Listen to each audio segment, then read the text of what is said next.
People ask how to live more fully, as if it requires a grand plan or a dramatic change. But I have learned it is smaller than that.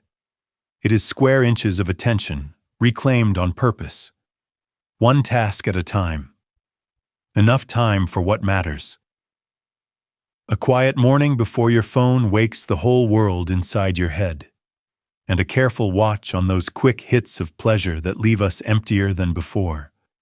Simple, not easy, but simple enough to try today.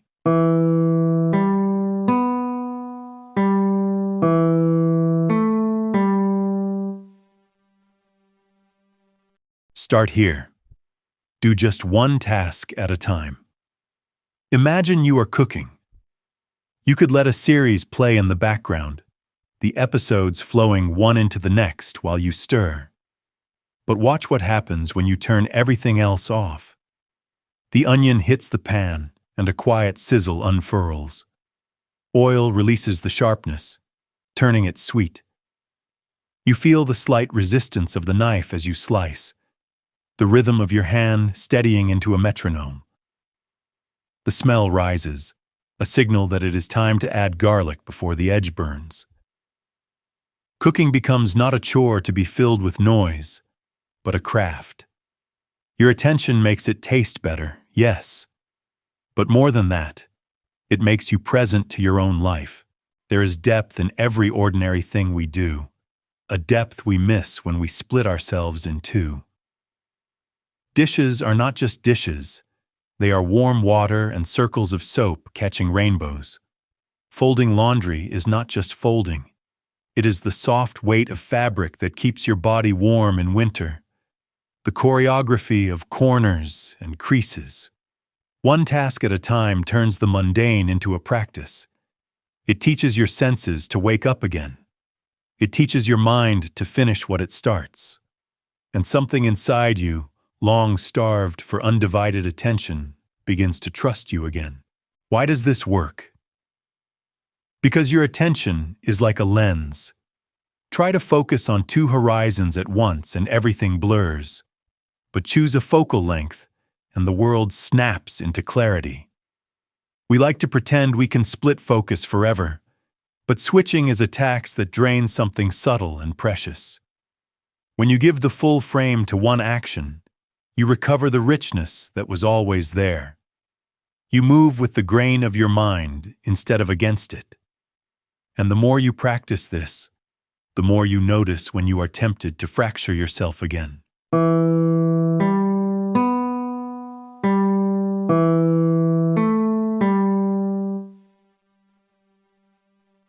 The second change is logistical, but it feels like a kindness.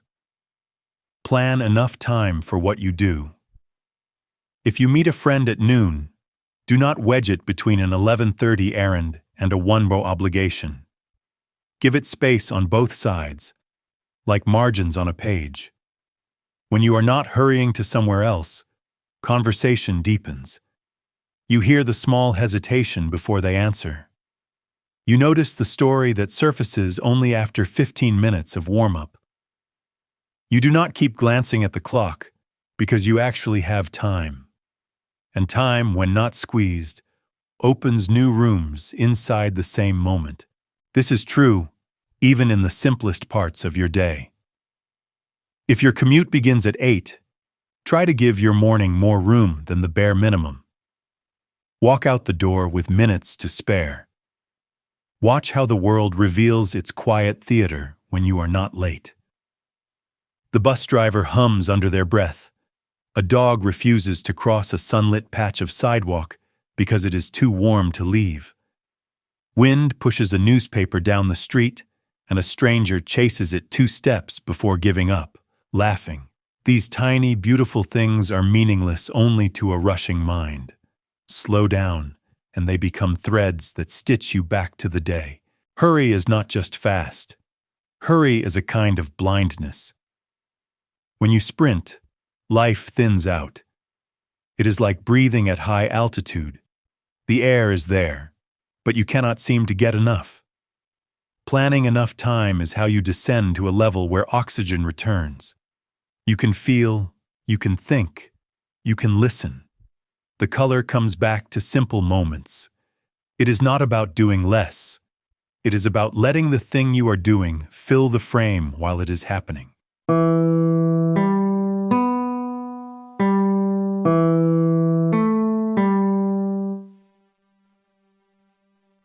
Now, the first minutes of your day set the tone for all of this.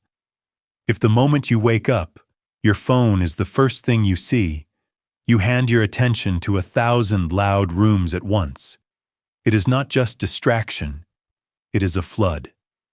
Your own body, with its quiet messages, gets drowned out. The feelings that were trying to tell you something, rest, tension, a spark of curiosity, go unnoticed. And then, an hour later, you feel off, like you lost the thread of the day and do not know why. Try something else. Before the screen, return to your senses. When you wake, feel your body, the weight of your feet on the floor, the coolness of the air on your skin. Notice your breath, not to control it, just to greet it. Wash your face. Let water tell you that the day has started. Then ask a very small question. What do I actually want to do today? Not everything, not the whole to-do list. Choose one thing you genuinely care about. Write it on a scrap of paper. This is your compass. You can pick up your phone after that if you like. But now you are not drifting. You are steering.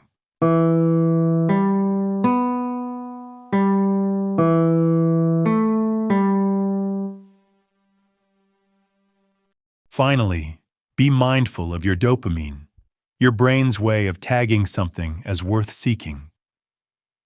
In the modern world, there are countless levers that yank this system hard. Endless scrolls of social media, bite after bite of sweetness, noise engineered to give you just one more hit. The trouble is not pleasure itself. The trouble is the curve. A quick high followed by a low that leaves you worse than where you started. Reward becomes restlessness. Curiosity becomes compulsion. And reasoning, your calm, steady mind, gets pushed to the back seat. You do not need to treat yourself like a problem to be solved. Just watch the pattern. Which activities feel very good in the moment and leave you emptier or jittery afterward? Which ones leave you steadier, even if the start is slower? Make 2 mental buckets. Quick high, deep good. Then begin to shift. You can cut some quick highs completely. Others you can fence in with time and place. Move the apps off your home screen.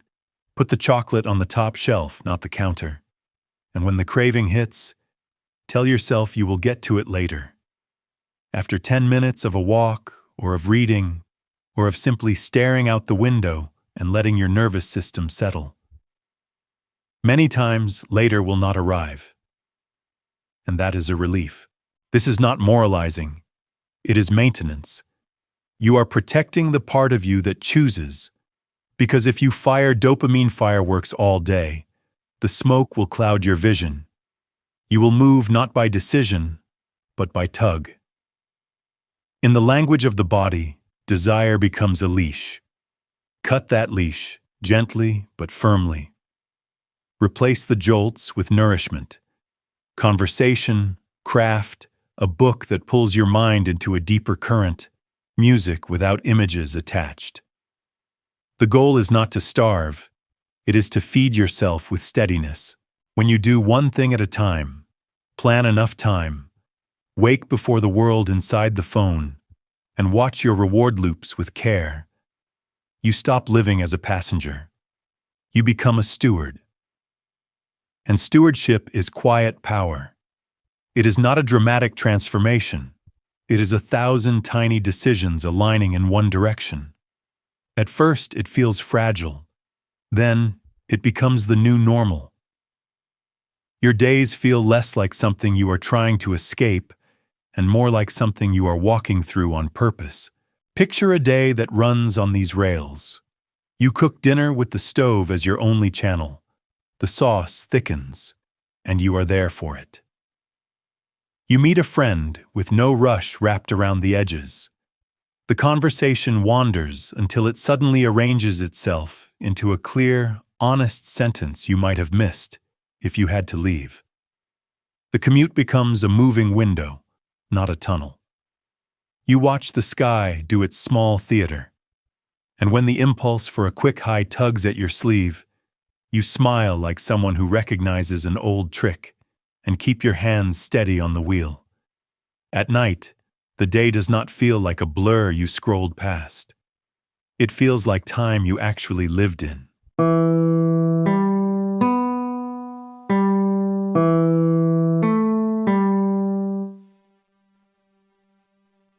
If any part of this resonated, one task at a time, time enough for what you love, mornings before the phone, a truer relationship with pleasure. Try a single step tomorrow. Choose one. Cook without the show. Add 15 minutes of margin to your afternoon.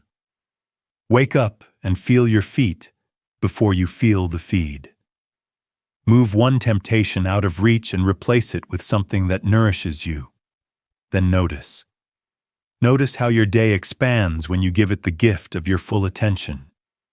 If you want to keep exploring this way of living, calm, grounded, fully present, subscribe, stay close, and tell me in the comments, what is the one small change you are making this week?